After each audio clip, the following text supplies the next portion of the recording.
জগতের সকল মানুষকে জিজ্ঞেস করলে বলে আমি ভালো নেই।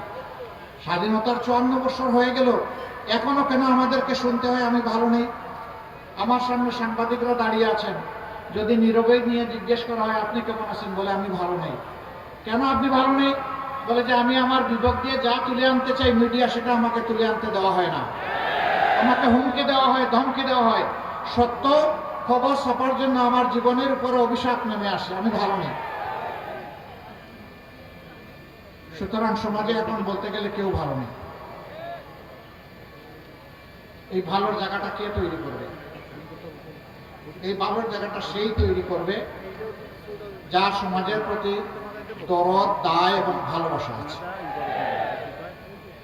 যে সমাজের উপর জুলুম করে সেইটা পারবে না। যে কথা বলতে গেলে মিথ্যা কথা বলে, ওয়াদা করলে মানুষের সাথে ওয়াদা ভঙ্গ করে, আমানত রাখলে খেয়ানত করে, এবং রাজনীতিকে যারা ব্যবসার পণ্য মনে করে, এরা জীবনেও বাংলাদেশ গড়ে দিতে পারবে না। এই সব বঞ্চনা নিয়েই 24 সালের জুলাই মাস আমাদের গর্বের সন্তানেরা তারা বিস্ফোরিত হয়েছিল। প্রথম বিস্ফোরণটা ঘটে ঢাকা বিশ্ববিদ্যালয়ে জুলাই মাসের 15 তারিখ। সেদিন আমাদের কলিজার টুকরা ছাত্রী আমাদের মেয়েদের গায়ে হাত দেওয়া হয়েছিল, লাঠি এবং মুগর পিটা করা হয়েছিল। ওই রাতেই আল্লাহর মেহেরবানিতে সারা বাংলাদেশ জ্বলে উঠেছিল। এখান থেকে আন্দোলন শক্তি পেয়েছিল তাদের। এর পরের দিন 16 তারিখ উত্তরবঙ্গের গুরুত্বপূর্ণ শিক্ষা প্রতিষ্ঠান বেগম রোকেয়া বিশ্ববিদ্যালয়ের মেধাবী ছাত্র,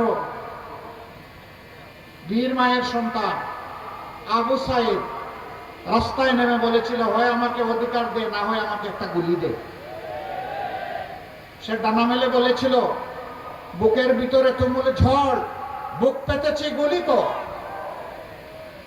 তার আস্থা ছিল তাকে কেউ গুলি করবে না, সে তার অধিকার পাবে। কিন্তু না, 1, 2, 3 তার বুকে 3টা গুলি ছোড়া হলো। সেই ছেলেটা সেদিন কিন্তু পিঠে কোনো গুলি নেয় নাই, বুকে গুলি নিয়েছে। পিঠে গুলি নেয় কাপুরুষ, বুকে গুলি নেয় জাতির জন্য বীর পুরুষ। একদিনে 6 জনকে হত্যা করা হয়েছিল, রংপুর থেকে চট্টগ্রাম, ঢাকা রাজধানী, কোনো জায়গা বাদ পড়ে নেই। সম্মানিত ভাইরা, এরপরে আন্দোলন আস্তে আস্তে মোমেন্টাম পায়। এই আন্দোলন যখন মোমেন্টাম পায়, একটা পর্যায়ে গিয়ে সরকার অনেক কিছু করেছে। 1400 মানুষ খুন হয়েছে। শুধু ছাত্র না, ছাত্র তো মাত্র 32%, বাকি সব সাধারণ মানুষ। এবং যারা নিহত হয়েছে তার মধ্যে 62% মানুষ হচ্ছে খেটে খাওয়া মানুষ, দিন আনে দিন খায়। সেই লোকগুলো তাদের জীবনের সবচেয়ে মূল্যবান সম্পদ রক্ত, জীবন উপহার দিয়ে জাতির জন্য চলে গেছে। আল্লাহ তাদেরকে শহীদ হিসাবে কবুল করুন। আমরা তাদের কাছে চির কৃতজ্ঞ।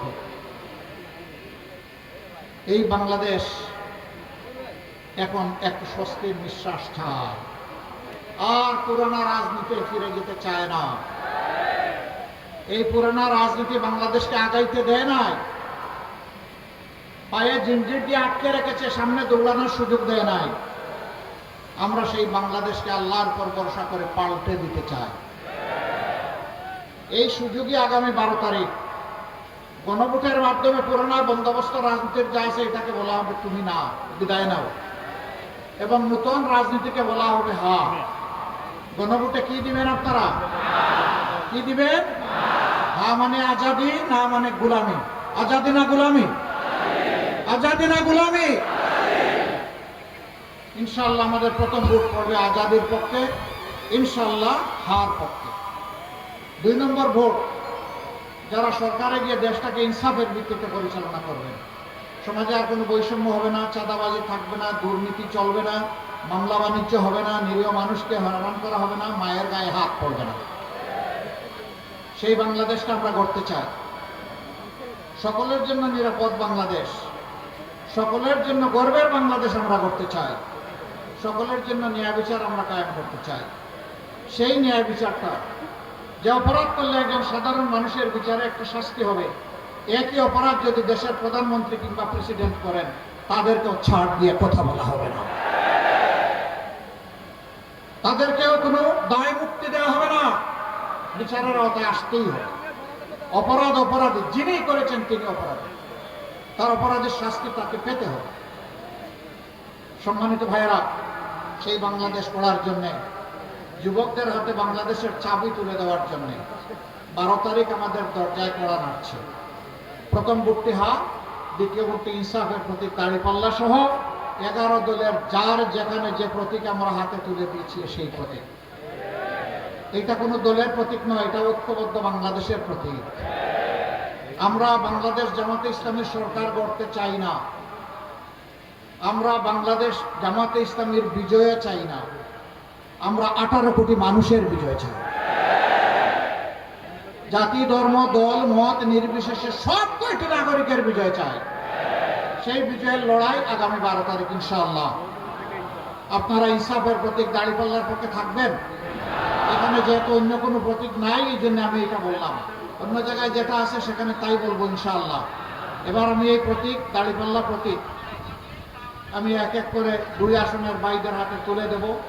আপনারা দোয়া করবেন, আপনারা আল্লাহর সাহায্য চাইবেন এবং এই লড়াইয়ে ইনশাআল্লাহ আমি বিশ্বাস করি আপনারা বিজয়ী হবেন।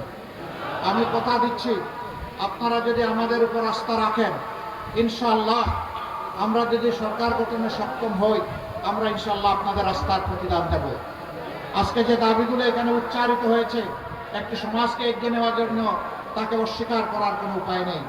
আমি কথা দিচ্ছি আপনাদের সাথে ইনশাআল্লাহ আমরা বেইনসাফি করব না, এই ক্ষেত্রে আমরা ইনসাফ করবো ইনশাআল্লাহ। তাই ইনসাফের প্রতীক দাঁড়িপাল্লা।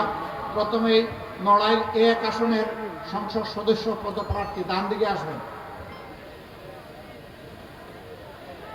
মৌলানা ওবায়দুল্লাহ কায়সার, তাকে চিনেন? ধরেন, মৌলানা ওবায়দুল্লাহ কায়সারকে চিনেন? আলহামদুলিল্লাহ। তার মার্কাটাকে আরো জোরে জোরে সুরে আরেকবার আকাশ বাতাস কাঁপলে দিন ইনশাআল্লাহ। 12 তারিখ সকাল সন্ধ্যা সারাদিন ইনশাআল্লাহ জিতে যাবে বিজয় মালা ইনশাআল্লাহ। দাঁড়িপাল্লা মাশাআল্লাহ বিজয় করে নিয়ে ফিরবেন। উযু করে 2 রাকাত নামাজ পড়বেন, বিজয় চোখে আল্লাহর দরবারে সেজদা দিবেন, শুকরিয়া আদায় করবেন। সেই দিনটার অপেক্ষায় থাকলাম। আল্লাহ আমাদেরকে কবুল করুন। এবার নড়াই দুলে আপনাদের একজন শিশুর হাতে আমি এখন তুলে দিচ্ছি, আতাউর রহমান বাচ্চু। আমাদের ওইদিকে শিশুকে বাচ্চু বলে, এখন বাচ্চুর বাপ হয়েও সে এখনো বাচ্চু। আলহামদুলিল্লাহ। এই নৌজওয়ানের হাতে ইনসাফের প্রতীক দাঁড়িপাল্লা তুলে দিলাম। ভাই বোনেরা সবাই চিনেন তাকে? এদেরকে মায়া লাগে? প্রতীক আছে? সে প্রতীক ইনশাআল্লাহ জুড়ে সুরে আরো জুড়ে ইনশাআল্লাহ 12 তারিখ সারাদিন ভাই বোনেরা দলে দলে ইনশাআল্লাহ বিজয় হবে। ইনশাআল্লাহ বিজয় মালা ইনশাআল্লাহ। মাশাআল্লাহ তাআলা আজিম। আল্লাহ তাআলা নড়াইলবাসীকে